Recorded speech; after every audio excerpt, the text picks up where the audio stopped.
दुनिया भर में कौमी परचम हर मुल्क की पहचान होता है। दुनिया में पहला परचम कब और कहाँ लहराया गया, इस बारे में मुस्तनद रिवायत तो कहीं दस्तयाब नहीं। ताहम कदीम मिस्र के बर्तनों पर परचम की छवि मिली है। दुनिया में इस वक्त 195 तस्लीम शुदा ममालिक हैं और हर मुल्क का परचम एक मुनफरिद पहचान रखता है। आज की वीडियो में हम बात करेंगे इस्लामी जमहूरिया पाकिस्तान के परचम के बारे में। कैसे किसकी हिदायत पर तैयार किया गया, इसके डिज़ाइनर कौन थे, ये सबसिलाली परचम सबसे पहले कब और कहाँ लहराया गया और इसके साथ क्या क्या अलामतें जुड़ी हुई हैं। पाकिस्तान का कौमी परचम कायद-ए-आज़म मोहम्मद अली जिन्ना की हिदायत पर मुरतब किया गया। ये गहरे सब्ज और सफ़ेद रंग पर मुश्तमिल है, जिसमें 3 हिस्से सब्ज और 1 हिस्सा सफ़ेद रंग का होता है। सब्ज रंग मुसलमानों और सफ़ेद रंग पाकिस्तान में रहने वाली अक़लियतों को जाहिर करता है, जबकि सब्ज हिस्से के बिल्कुल दरमियान में चांद और 5 कोनों वाला सितारा होता है। सफ़ेद रंग के चांद का मतलब तरक्की और सितारों का मतलब रोशनी और इल्म को जाहिर करता है, और सितारे के 5 कोने इस्लाम के 5 अरकान कलमा, नमाज, रोज़ा, ज़कात और हज की निशानदेही करते हैं। कौमी परचम को इमारतों, दफातर और गाड़ियों पर लगाने के लिए मुख्तलिफ साइज़ मुकर्रर हैं। पाकिस्तान की तहरीक आज़ादी के आखिरी मरहले में जब पाकिस्तान का क़याम तय हो चुका था, गो आज़ादी का बाज़ाब्ता ऐलान अभी बाकी था, बरसगीर की मुस्लिम क़यादत ने पाकिस्तान के कौमी परचम के लिए मशावरा शुरू कर दी थी। इस मामले में कायद-ए-आज़म समेत दीगर कायदीन का लगाव एक फितरी बात थी। ताहम हैरत अंगेज तौर पर बरसगीर के आखिरी वॉइस रॉय लॉर्ड माउंटबेटन को भी पाकिस्तान के परचम में दिलचस्पी थी कि ये परचम क्या और कैसा होगा। एक मौके पर वॉइस रॉय ने कायद-ए-आज़म मोहम्मद अली जिन्ना से पाकिस्तान के कौमी परचम से मुताल्लिक बात की और साथ ही इन्हें मुत्तला किया कि इंडिया के नुमाइंदे इस बात पर रजामंद हैं कि बाकी 9 आबादियों की तरह अपने झंडे में 5वां हिस्सा बरतानवी परचम यानी यूनियन जैक के लिए मखसूस कर दें। और साथ ही इन्होंने कायद-ए-आज़म से पूछा कि पाकिस्तानी परचम में यूनियन जैक की कोई गुंजाइश होगी या नहीं। कायद-ए-आज़म ने इस मामले पर अपने रफ़ाक़ा से मशवरे के बाद जवाब देने का कहा। ताहम जब ये मसला कौमी क़यादत के सामने रखा गया तो इसने वायसराय की इस ख्वाहिश को मुत्तफ़िक़ा तौर पर रद्द कर दिया और मौक़िफ़ ये इख्तियार किया गया कि हमें ये तजवीज़ नहीं माननी चाहिए, क्योंकि हमारी पोजीशन बरतानिया के ज़ेरे तसल्लुत इलाकों से बिल्कुल मुख्तलिफ है। हम तो बरतानिया के कब्ज़े से आज़ादी हासिल करना चाहते हैं। पाकिस्तान के परचम में बरतानवी परचम को जगह देना गुलामी की यादगार होगा। कायद-ए-आज़म ने झंडे के डिज़ाइन के हवाले से लॉर्ड माउंटबेटन की तजवीज़ मुस्तरद कर दी।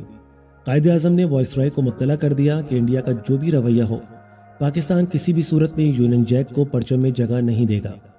मुस्लिम क़यादत के इस जवाब के बावजूद ये सवाल अपनी जगह मौजूद था कि पाकिस्तान का झंडा कैसा होगा और इसका डिज़ाइन कैसा होना चाहिए। क्या पाकिस्तान का कौमी परचम खिलाफत उस्मानिया के झंडे से लिया गया है? तारीखी तौर पर पाकिस्तान के कौमी परचम को ऑल इंडिया मुस्लिम लीग के उस परचम से लिया गया जो 30 दिसंबर 1906 को मुस्लिम लीग ने तासीसी इजलास में ढाका में लहराया था। इस परचम का रंग सब्ज था और इसके दरमियान सफ़ेद चांद सितारा बना हुआ था। ताहम ये बात हैरत अंगेज है कि उस वक्त मुसलमानों की सबसे बड़ी खिलाफत उस्मानिया के लोगों में जो 2 झंडे मौजूद हैं, इनमें से एक यही झंडा है जिसे ऑल इंडिया मुस्लिम लीग ने अपनाया था और दूसरा झंडा वो है जो आज तुर्की का कौमी झंडा है। गोया पाकिस्तान के कौमी झंडे की बुनियादें खिलाफत उस्मानिया के कौमी लोगों में मिलती हैं।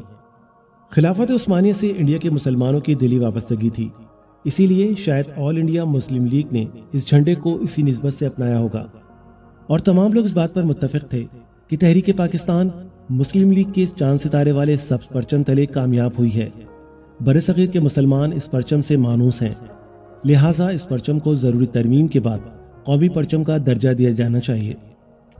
इस सारे मामले में इस बात पर इत्तफाक हो गया कि पाकिस्तान में मौजूद अक़लियतों की नुमाइंदगी मुख्तलिफ रंगों से करने के बजाय सफ़ेद रंग से की जाए।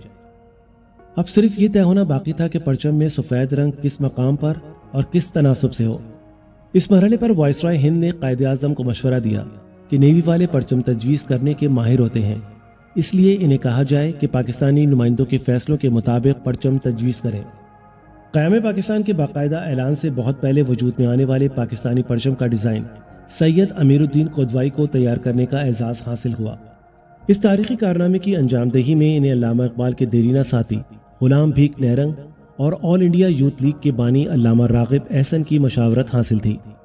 तारीखी रिवायत से पता चलता है कि मुस्लिम लीग के परचम और इसमें सफ़ेद रंग के इजाफे से 2 परचमों के डिज़ाइन तैयार किए गए। इनमें से एक परचम जिसमें दाएं और बाएं सफ़ेद रंग اور درمیانی سبز حصہ چاند ستارے سے مزین تھا، جبکہ دوسرا پرچم موجودہ پرچم کے مطابق تھا جس میں ستاروں کی تعداد 5 تھی۔ یہ 5 ستارے کا پرچم بنیادی طور پر قائد اعظم کی تجویز تھی۔ قائد اعظم ان 5 ستاروں کو پاکستان کے 5 صوبوں بنگال، سندھ، پنجاب، بلوچستان اور سرحد کی علامت کے طور پر دیکھ رہے تھے۔ تاہم اس مجوزہ پرچم کو پذیرائی نہیں مل سکی۔ اس بات میں سردار عبدالرب نشتر کی دلیل تھی کہ پاکستان کے ساتھ ریاستوں کا علاق کئی وجوہات سے ہمارے صوبوں میں کمی بیشی کا امکان ہے، اس لیے اگر یونٹوں کی تعداد میں تبدیلی واقع ہوئی تو وقتاً فوقتاً ستاروں کی تعداد بدلنا پڑے گی، اور اگر نہ بدلیں تو 5 ستارے بے معنی ہو کر رہ جائیں گے۔ سردار عبدالرب نشتر کے ان دلائل کی روشنی میں یہ طے پایا کہ پرچم کا ایک ہی ستارہ رہے گا، کیونکہ مسلم لیگ کے پرچم میں بھی ایک ہی ستارہ ہے۔ قومی قیادت کے فیصلے کی روشنی میں سید امیر الدین قدوائی کے بنائے ہوئے ڈیزائن کے مطابق پرچم کی تیاری کا اعزاز بلند شہر اتر پردیش سے تعلق رکھنے والے 2 بھائی ماسٹر افضال حسین اور ماسٹر الطاف حسین کو حاصل ہوا۔ یہ دونوں بھائی دہلی میں درزی کا کام کرتے تھے اور اپنی مہارت کی وجہ سے مشہور تھے۔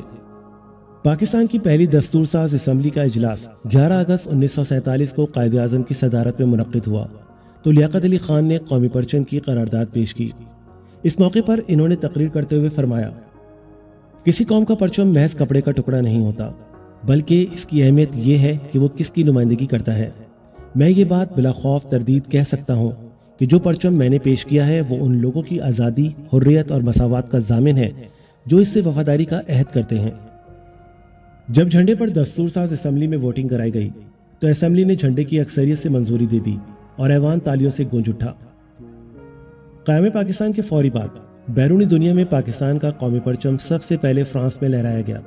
یہ تقسیم ہند سے ذرا پہلے جولائی 1947 کا ذکر ہے، جب ہندوستانی اسکاؤٹس کا 154 رکنی دستہ 6ٹی بین الاقوامی اسکاؤٹ جمہوری میں شرکت کے لیے فرانس کے شہر موزائن گیا ہوا تھا۔ ہندوستان کے سبھی مذہب و ملت کے اسکاؤٹ پر مشتمل اس دستے کی قیادت آل انڈیا بوائے اسکاؤٹ ایسوسی ایشن کے سیکرٹری جنرل JTJ تھیڈس کر رہے تھے۔ فرانس میں اسکاؤٹ جمہوری کے دوران ہی 14 اگست سر پر آ گئی۔ ایسے میں ہند کی آزادی اور قیام پاکستان کا جشن منانے کا فیصلہ ہوا۔ اس موقع پر پاکستانی پرچم کی تیاری کے حوالے سے دلچسپ صورتحال پیدا ہو گئی۔ پاکستانی پرچم کا ڈیزائن فرانسیسی اخبار Intercontinental Daily News Paris کی 13 اگست 1947 کی اشاعت میں شائع ہوا، اور اسی روز یہ اخبار ایک الجزائری اسکاؤٹ نے ہندوستانی دستے کو فراہم کیا۔ اس ڈیزائن کے مطابق جھنڈے کی تیاری کے لیے سبز رنگ کا کپڑا شملہ کے ایک ہندو اسکاؤٹ نے اپنی پگڑی سے، جبکہ سفید کپڑا ملتان کے اسکاؤٹ خورشید عباد گردیزی نے اپنی قمیض پھاڑ کر دیا۔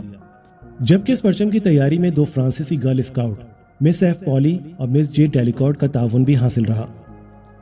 14 اگست 1947 کی صبح اسکاؤٹ گراؤنڈ میں 3 مختلف پرچم فضا میں بلند ہوئے۔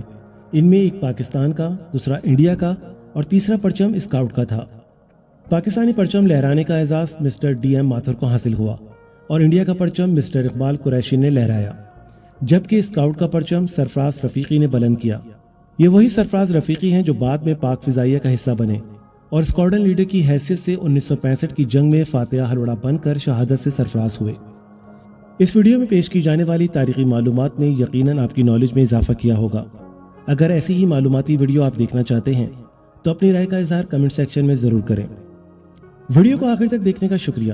امید کرتا ہوں ویڈیو آپ کو پسند آئی ہوگی۔ اگر آپ کو میری ویڈیو پسند آئی ہے تو ویڈیو کو لائک کیجیے، شیئر کیجیے اور کمنٹ کیجیے، اور میرے چینل کو سبسکرائب کیجیے۔ بیل کے آئیکن کو پریس کیجیے تاکہ آئندہ آنے والی ایسی ویڈیو کی نوٹیفیکیشن آپ کو ملتے رہیں۔ انشاءاللہ پھر کسی نئی ویڈیو کے ساتھ حاضر ہوں گے۔ تب تک کے لیے اللہ حافظ۔